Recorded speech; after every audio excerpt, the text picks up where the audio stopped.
The release came out in the SEC filing.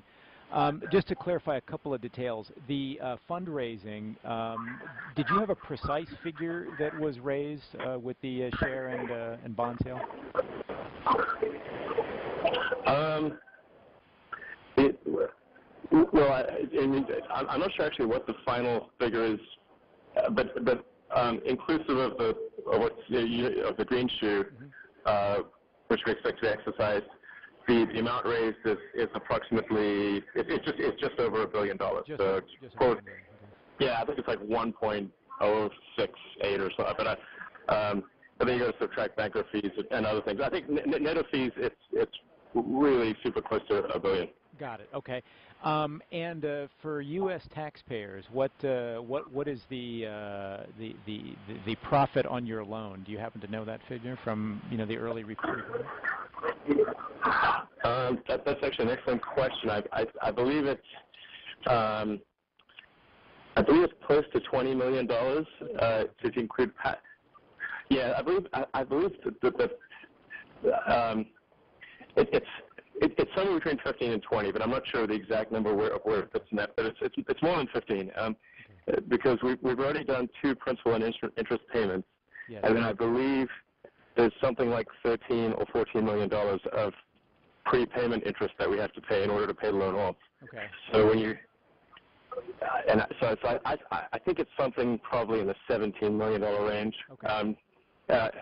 We could try to get a precise number for you, but that's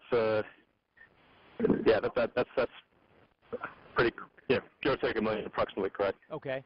So some quick questions. 6 months ago, would you have thought it was possible, conceivable, that you could retire the loan this early? You're 9.5 years ahead of schedule, basically. No, I actually I thought it would be quite difficult to raise the capital for Tesla.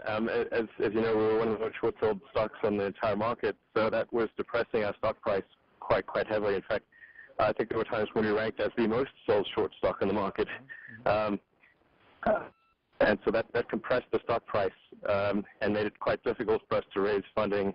And so the challenge, of course, that we have is we've got to balance the interests of investors and taxpayers, and the things that with the announcement of the profitability, that resulted in a fairly meaningful increase in the stock price, and the availability of the convertible debt market was also helpful. So we're looking at a situation where after earnings, and we literally had done no work on this until the day after our earnings call. Mm-hmm. So because we didn't know how well. We knew it'd be well received, but we'd already kind of told people that we were going to be profitable. So I thought, okay, well, maybe the stock will drop after we announce the actual numbers, because that often happens. And then, but actually, the stock went on quite a positive trajectory. So actually, right up until the earnings call, we'd done no work, as I mentioned, on financing. Didn't know what the reaction would be. We'd foreshadowed in fact, more than foreshadowed, we explicitly said that we expect to be profitable in the first quarter. So I thought, okay, we could actually see a stock drop. But since the stock went up and gave us quite a good stock price, we said, okay, we should take the opportunity to raise funding. Because there are times when the market is pessimistic and there are times when the market is optimistic, and obviously it's sensible to raise money when it's optimistic, but even then we weren't sure what the appetite would be for Tesla equity or convertible notes, and so we worked through the weekend and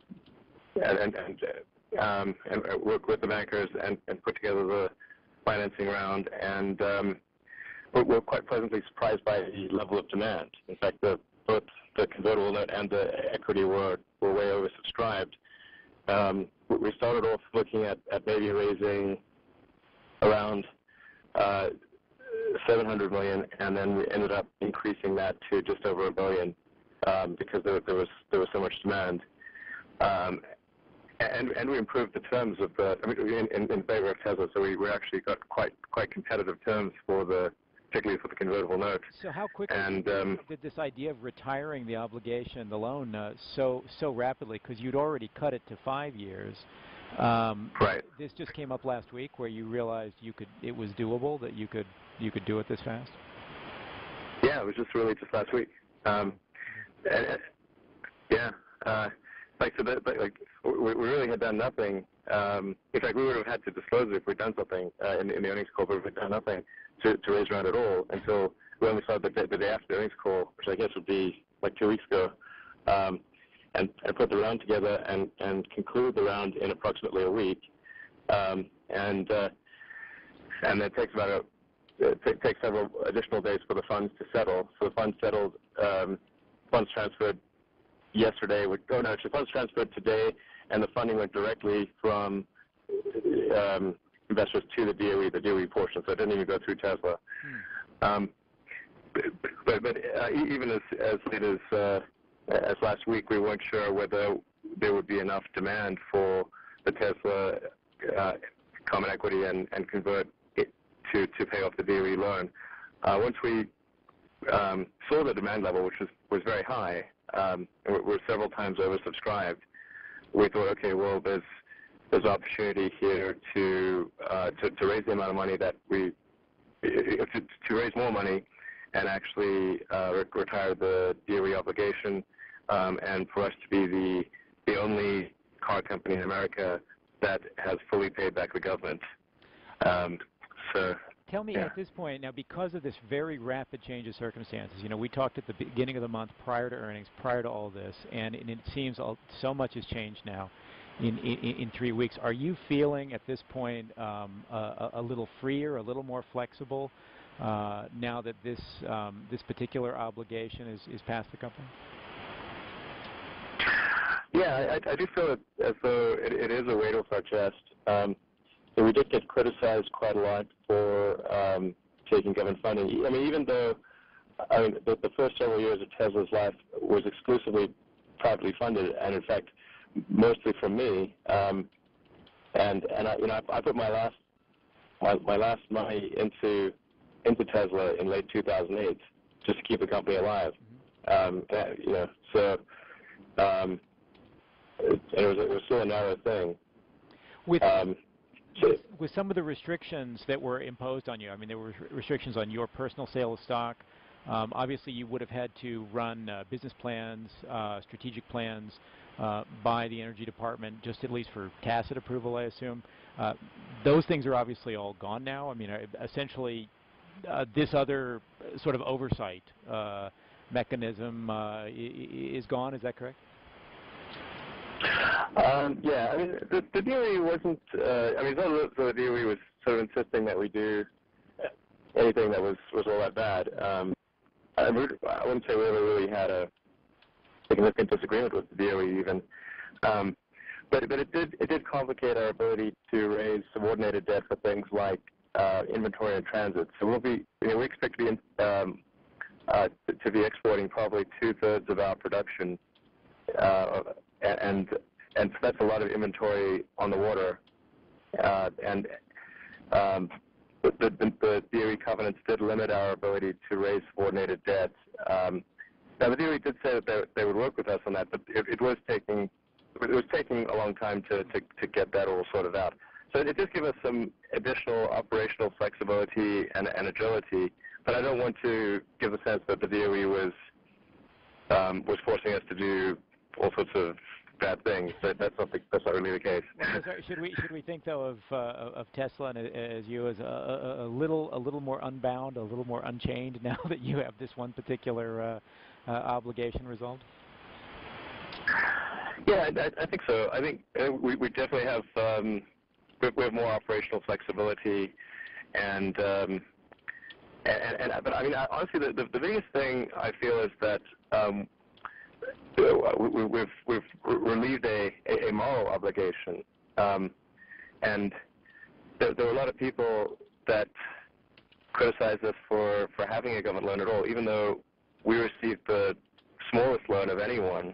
And I think we've done the most, and we've repaid it first.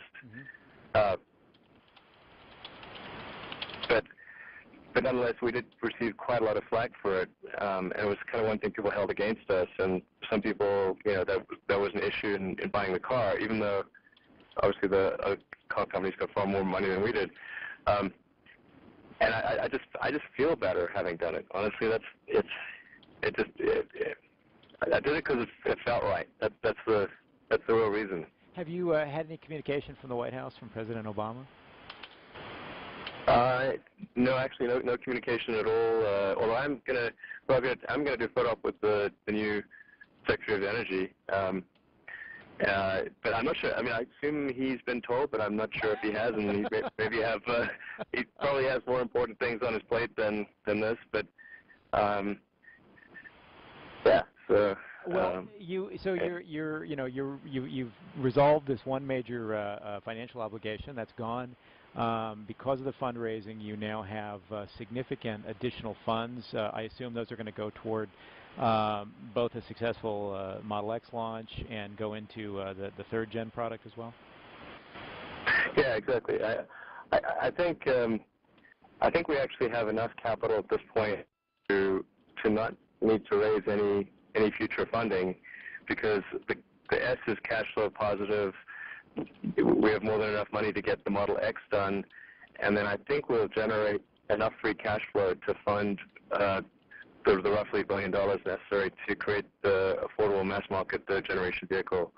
That could turn out to be wrong, but I think that is the case. So I think as long as there isn't some force majeure event, that drains our capital, I feel pretty confident about not needing to raise any additional funding from any source and just relying on internal cash flow. Did you say $3 billion was needed for the third-gen product? No, sorry, just $1 billion. Oh, $1 billion. Okay. Not much. well, with this change in fortune, though, that's happened inside of a month, in your cash position, your reserves, strategically, what changes for Tesla? Does anything significant change at this point in terms of the timetable you were already on? Well, I mean, there's probably a slight acceleration of things, but I don't want to promise anything, because I've always had a habit of maybe being too optimistic on time frames. Okay. So I'm trying to recalibrate myself to be more accurate. All right. A couple of quick things, because I know you're probably under a tight schedule here. Just to knock off a couple of things. Since we spoke, there has been some additional chatter in Silicon Valley and from different quarters that other companies should take a look at Tesla. And, Apple obviously comes to the top of a lot of lists. The number of articles I've read saying Apple should put some of their cash into you. Other companies come up. What do you make of those discussions along those lines? Is this something is there anything to those suggestions, or is it just speculative talk? Well, I can say that we've not had any discussions with Apple. You can say that. Yeah, we've not had any discussions with Apple, and I mean, no. I mean, apart from working with them on, iPhone integration and stuff like that, we've had no financial discussions with them. But and how about Google? I mean, Tesla isn't looking to be acquired. The thing is that when I first started out, I stated a very clear mission that we were on, which is to create a compelling mass market electric car, so a compelling, affordable car. And the way things are right now is that I think with the Model S, you've got a compelling car, but it's too expensive for most people. And then you've got things like the Leaf, which is cheap, but it's not great. And what the world really needs is a great, affordable electric car. So I'm not going to let anything go. Doesn't matter what people offer. I'm not going to let anything go until I complete that mission. Great. And I know you probably have to get in and give that big check to the Energy Secretary. Right. But do you? Yeah, I know you've been asked about this on the Zuckerberg issue with the FWD. Is that something you can talk about? Why you decided not to continue participating with that organization? Well, I think that.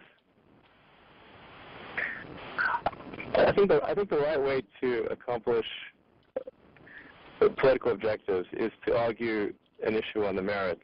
I mean, I think we want a political system that is less cynical over time, not more. And even if one can play to the cynical elements of the political system, I don't think one should.